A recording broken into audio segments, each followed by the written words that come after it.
Hey everyone, and welcome to Sustainable Sunday. I'm PJ with ZooFit, and Halloween is this Saturday, so we are actually planning a special no sugar added treat to put a little trick in your treat. And what we're going to be doing is using the seasonal flavors, but breaking away from pumpkin everything. So again, we've had pumpkin lattes, we have pumpkin shakes, we have pumpkin bread, but this week let's have some chocolate with some pomegranate. And so we're going to have a chocolate pomegranate torte. We have a decadent seasonal treat just in time for Halloween to again take that sugar out of our Halloween treats and put in some seasonal yummy flavors. And the one thing that this recipe is not, which I'm a little bit disappointed about, is that it is not keto friendly for one reason and one reason only. Pomegranates themselves are keto friendly. However, this recipe does call for 1/4 cup of pomegranate juice. That is going to be no sugar added. That is just strict pomegranate juice that you could get from the store.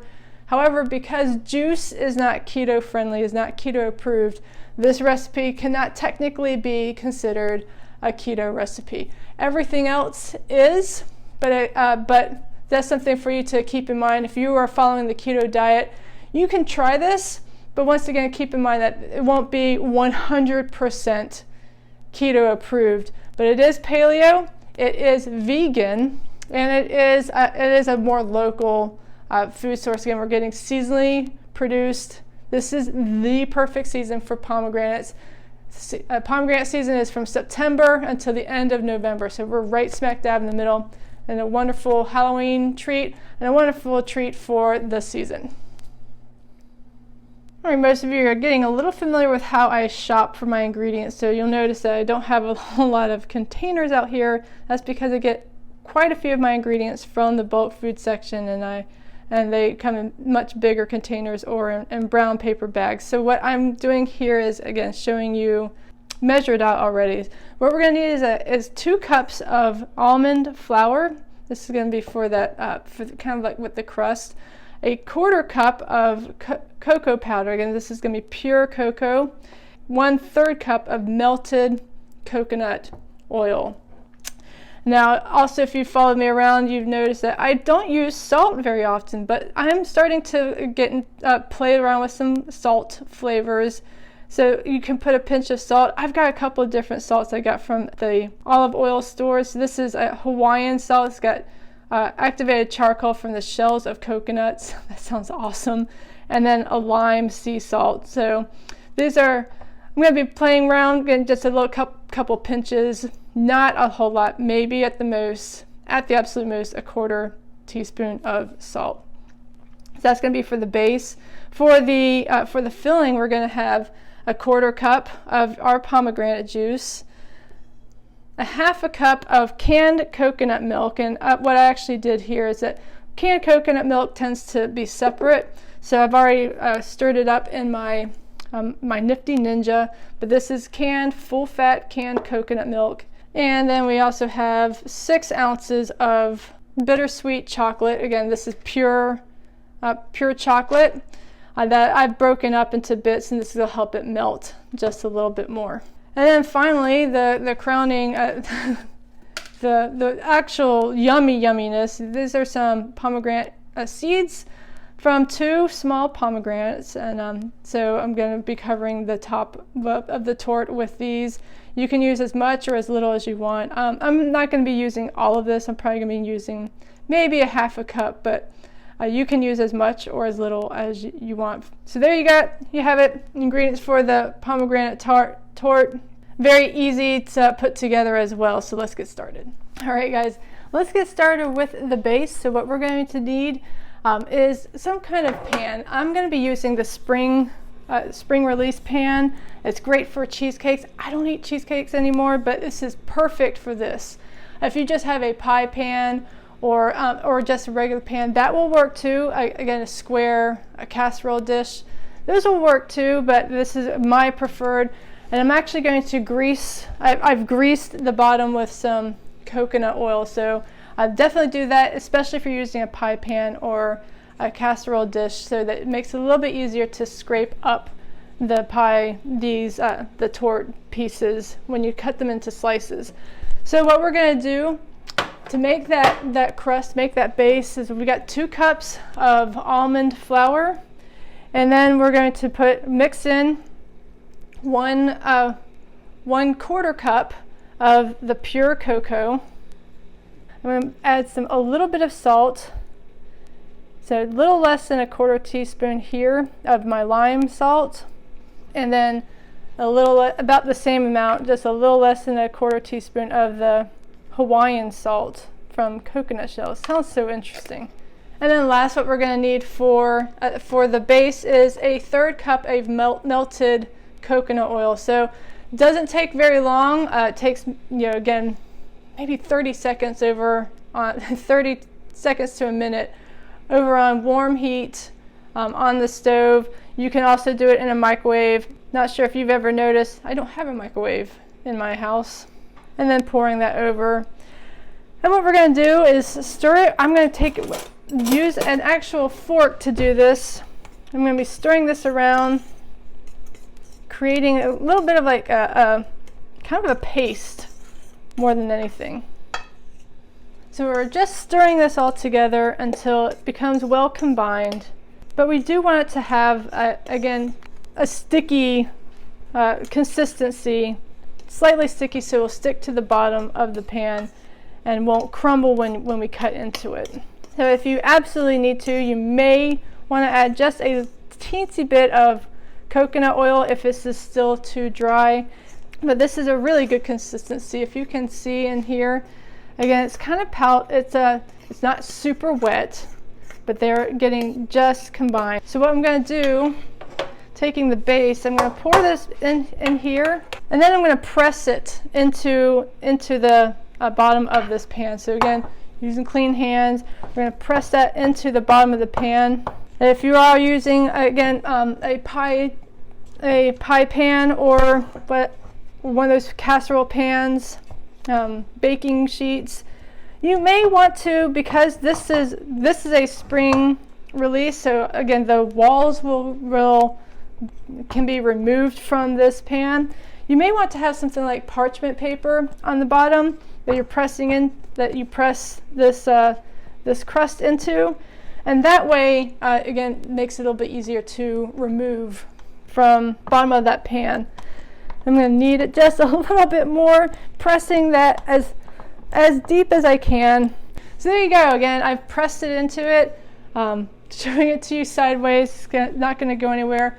What we're going to do with this is put it in the refrigerator, let it kind of again firm up a little bit before we pour melted hot chocolate mixture on top of it. All right, now that the crust is cooling off in the refrigerator, let's make the filling. So what we're going to do is I'm turning on my stove to about medium, and I'm going to add 1/2 cup of canned full-fat coconut milk.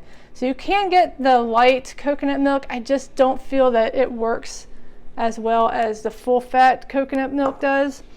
And we're going to take our pomegranate juice and mix, and we're going to let that simmer up to a boil.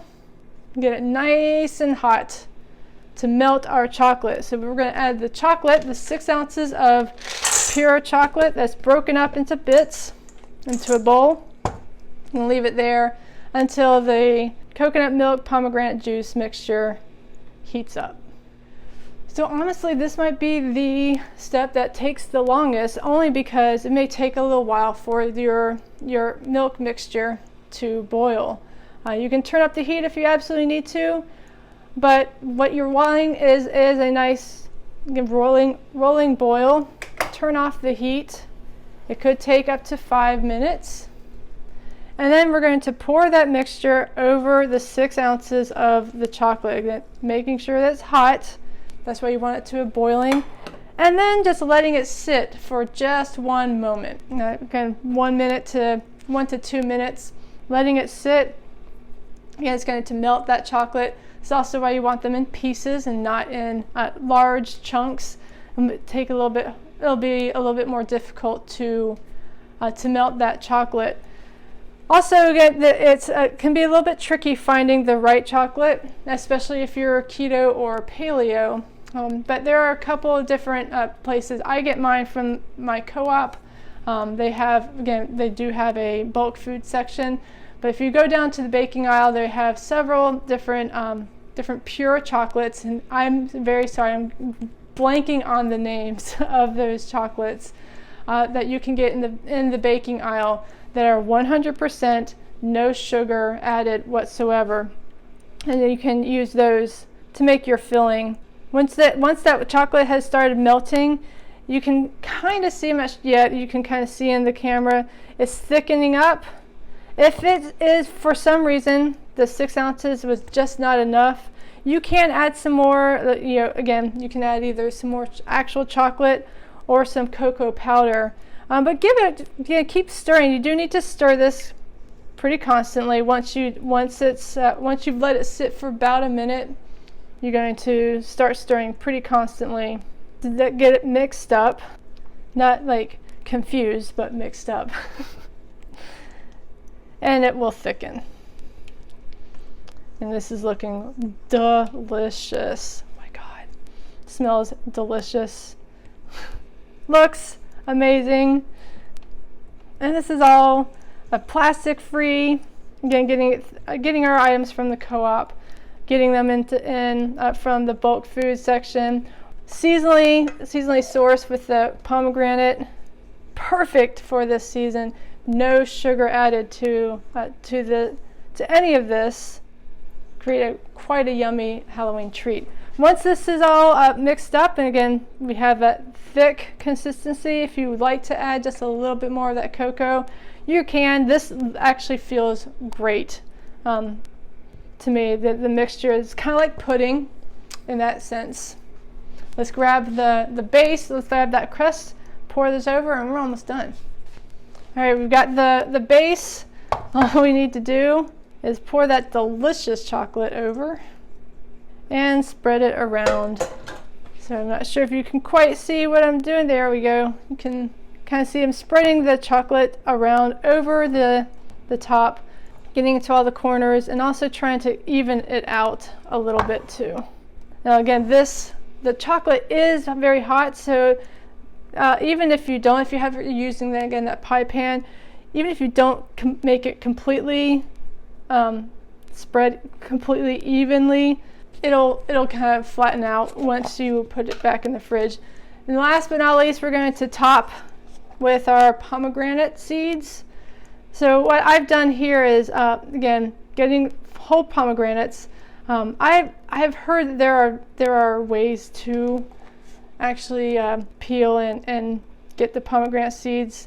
I'm not great at it. It took me probably about 20 minutes to peel and do the pomegranates last night. A little bit decoration, a little bit of, this is a sweet treat for me.